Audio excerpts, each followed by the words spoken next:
Mwambiri Mwagodi uri gwikinyitie sesheni-ini ya borithi ya Central tauni-ini ya Mombatha kwandikithia ndumiriri igie kunyitwo migwate no warigiririo ehitite ndekunoga gukinyira kihoto. Mwambiri eriga kunyitwo migwate bururi-ini wa Tanzania na gicoka kuoneka atiganiirio mwena wa Diani kaunti-ini ya Kwale na riu oigite kumwo kihoto gia kwandikithia ndumiriri kuronania kuri na undu thirikari irageria kuhithirira. Waliniambia kuwa makini ufike mwaka 2027. There is a clear intention to eliminate people like me. It's a horrifying ordeal. Sitaki mtu yote apitie whatever I have gone through, and now here I am seeking justice in my country, a country with the constitution of Kenya 2010, the best constitution in Africa.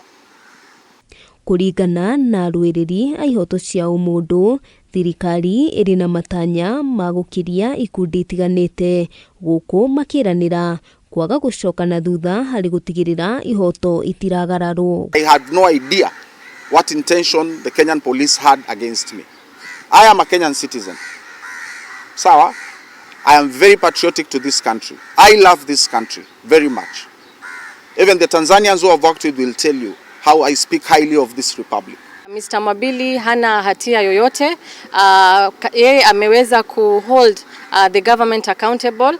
So hiyo kulingana na sisi hakuna hatia amefanya, na so tunaambia serikali waache kufuatilia watu ambao wana hold government accountable. Hamwe noguo wakiri wa Mwambiri Munira Ali akinyiriirie kurumirira makinya mothe makiwatho maria mafatarainie niguo gutigirira kihoto kia Mwambiri nikioneka. Hapa inaonyesha wazi kuna connection between Kenya security and Tanzania security.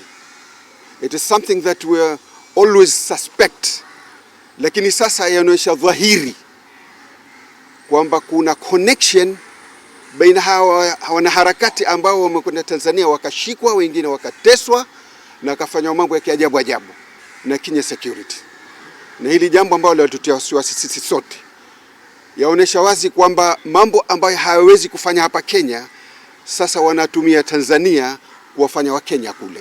Ngiribotera Kameme TV, Getwo Wambui wa Njuguna.